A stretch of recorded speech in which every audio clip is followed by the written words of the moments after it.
Kereta api atau funicular merupakan tarikan utama pelancong ke Bukit Bendera Pulau Pinang. Melalui beberapa fasa penambahbaikan, sistem baharu kereta menjadikan perjalanan ke puncak Bukit Bendera lebih mudah dan efisien. Lebih menarik, Bukit Bendera pernah menerima hampir 5,000 pengunjung dalam tempoh satu hari. Kita ikuti laporan Favourite James.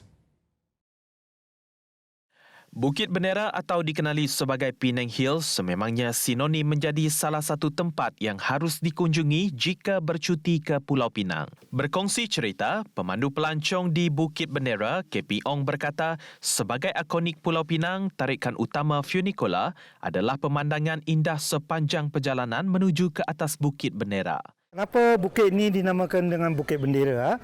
Sebenarnya begini ya, pada zaman British ni, bila British datang ke sini, they actually have the first building.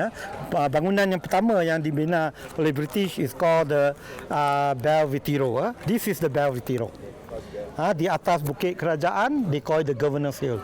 So sebenarnya di belakang sini, they actually have a flat. Yang tadi itu bangunan baru dan ini sebenarnya the flat.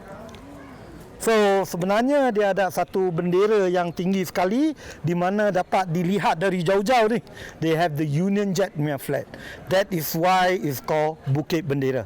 Sampai hari ini dalam bahasa Malaysia Bukit Bendera itu masih ada. Dalam bahasa Cina pun dia ikut istilah Bukit Bendera juga. It's a flat, Chen Qi San, and in Tamil is also Bukit Bendera. Only dalam bahasa Inggeris dia dijemahkan become Penang Hill. Bukan sahaja suhunya yang dingin, Bukit Bendera juga mempunyai bangunan lama yang bersejarah dan mempunyai reka bentuk yang cantik dan sesuai untuk sesi fotografi yang klasik. Selain itu, terdapat juga dataran atau astaka yang mempunyai beberapa tarikan seperti ikon mini Bukit Bendera, dataran Lovelock dan pokok bunga berwarna-warni bagi pengunjung yang mahukan aktiviti santai dan bergambar. We have opened the Penang Hill Gallery.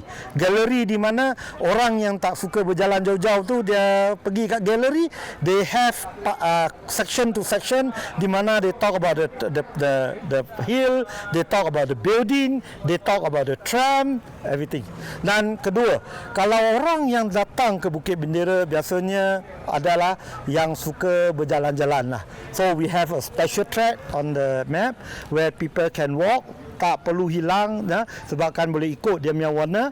We have the Habitat Rainforest Park, is one of the best rainforest park you have in Malaysia. Very popular, people come up to Penang Hill because they want to go to the habitat.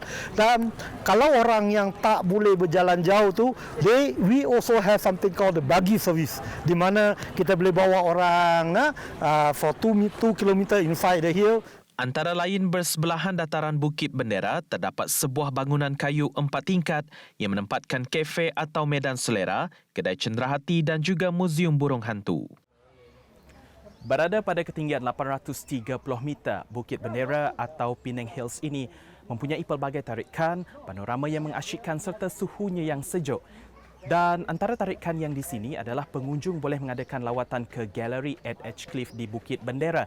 Dan jika pengunjung berkesempatan untuk datang ke sini ditemani pemandu pelancong, pengunjung akan dapat tahu pelbagai cerita di sebalik Penang Hills ini dan juga sejarahnya yang tersendiri. Laporan Favourite James dan juru kamera Muhammad Rafiq melaporkan untuk TVS Bukit Bendera, Pulau Pinang.